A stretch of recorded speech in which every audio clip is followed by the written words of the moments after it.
Hello everybody, welcome back to Cure for the Common Game. Today, in deck number 999, we're going to talk about Sigarda, the Font of Blessings.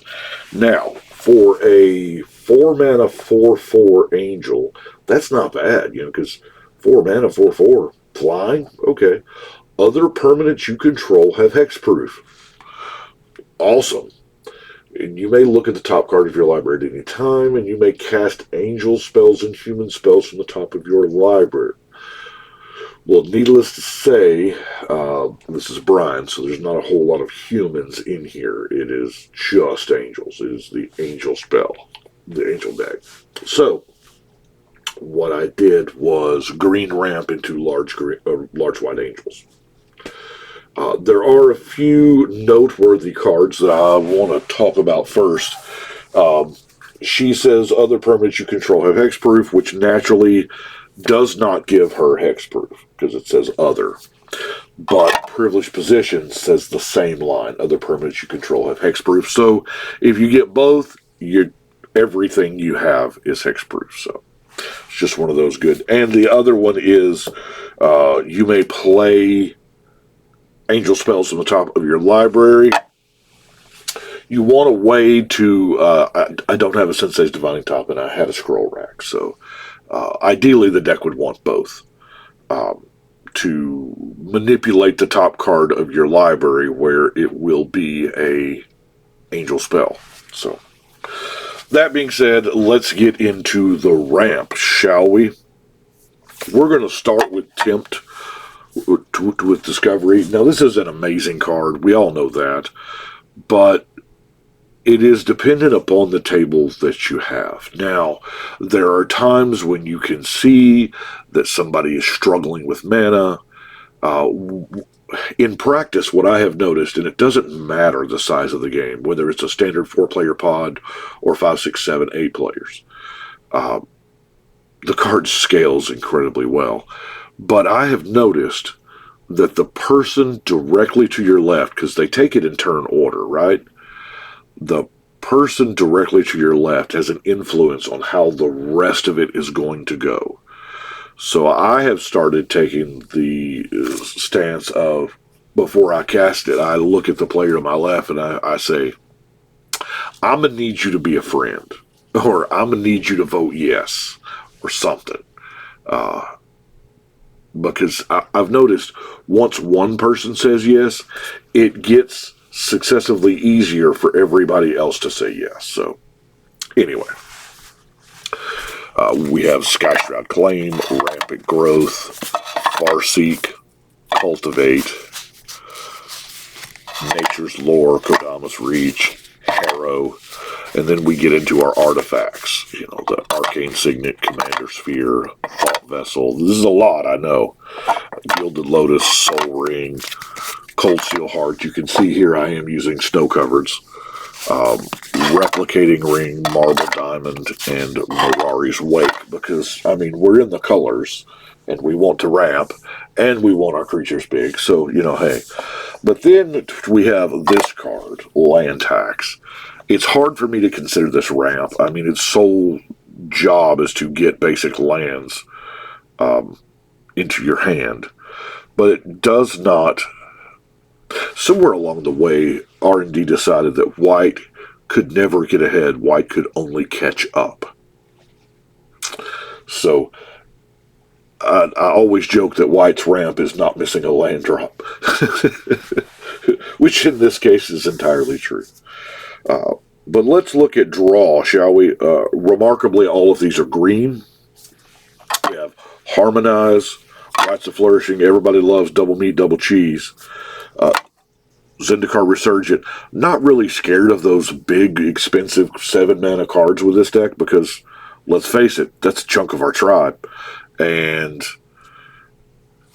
hey, play a creature, draw a card, and ramping is, this is the full package, right? And then, of course, we have Sylvan Library, which, thank goodness we have some Angels with Lifelink, because I am not a responsible Magic player to play with Sylvan Library. I read draw 3, lose 8. That's how I read it. So, let's get into our tribe, shall we? Now, I know there's a few here that I am missing. I would love to have, you know, all the sweetness, but I don't. Going to start off with Giada. She's kind of angel ramp and, you know, makes them just bigger. I mean, hey, why not? Blinding Angel. This is a card. I know it's been a while since I've talked about Blinding Angel. 5 mana, 2/4 flying. When Blinding Angel deals combat damage to a player, that player skips their next combat phase, which is an amazing line of text. Especially with this much ramp, you can typically get it out, you know, faster than normal and poke somebody for 2. Most time, nobody minds losing 2 and losing their combat step. To all of those Gruul decks that don't have a whole lot of, you know, flying defense, this can really shut a deck down. And it's been a long time since I've talked about it, and it's kind of a card I want to get back out, even though her hair looks like Rogue. Chroma, the original Chroma Angel of Wrath. I have no clue why this thing has haste. Ever since it was printed the first time, I don't know why it has haste. I'm glad it does, until it swings at me. Anyway, Lyra Dawnbringer is just an amazing card. You know, big, beefy, helps you try. Now, I've noticed a lot of people not using Angel of the Ruins. 7 mana for a 5/7 is a big ask. But to be able to pop 2 artifacts or enchantments, I mean, it's got the plane cycling thing. I don't think I've ever done that. But popping 2 artifacts or enchantments, every time I have drawn this and been ready to play it, I've had no shortage of targets for that. You know, I would really like those 2 cards not to be here. And I would really like to have a giant flyer. Boombringer Valkyrie, flying first strike lifelink. You know, hey, Safara Skyblade.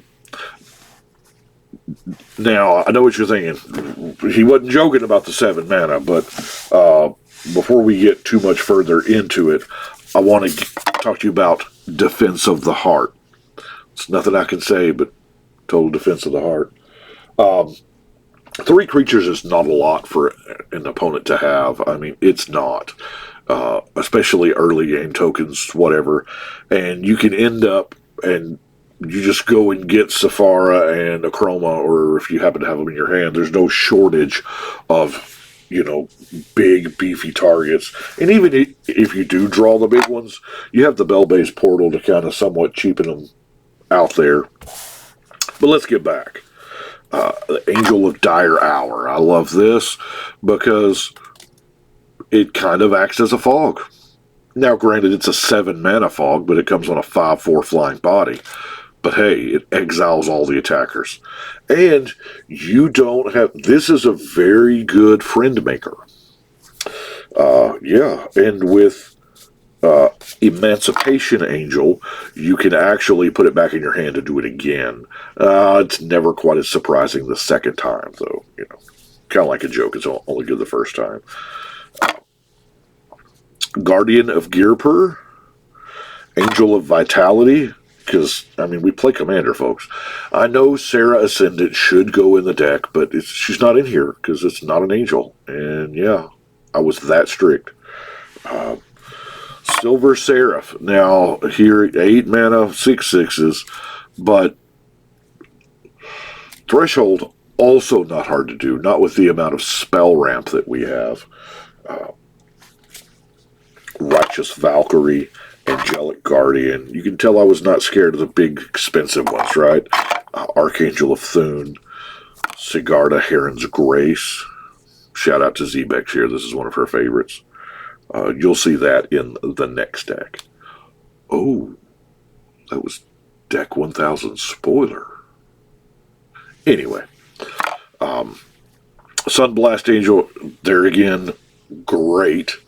You can just blow up all tap creatures. Sometimes that's 1, sometimes that's 10. You know, hey, your mileage may vary. Sarah Avenger, Angel of Serenity. Now, this is such a multifaceted card. You can use Angel of Serenity because she's a 5/6 flyer for 7, right? ETB, exile up to 3 other target creatures from the battlefield and or creatures from graveyards. When this leaves, return the exiled cards to their owner's hands. Being 7 mana, this is somewhat of a late game. It is great if you want to go in for the kill and they have 2 or 3 flying blockers, bam, bam, bam. Or, also late game, if you have been through a board wipe kind of scenario and you want some of those angels back to your hand.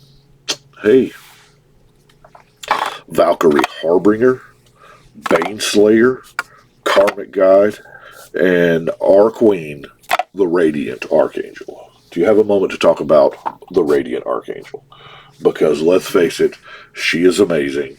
And in this time of, +1/+1 for each other creature with flying in play, she can get large in a hurry. She can also get small when she starts killing players off. So, this is get our other category here. What I want to call the anti-wrath. You know what I'm talking about, the unbreakable formation. Because nothing is worse than you have 3 or 4 or 5 angels out there and somebody's like, I got no flyers, but I got this damnation, see. So we have unbreakable formation, and they shall know no fear. And then we also have the flawless maneuver.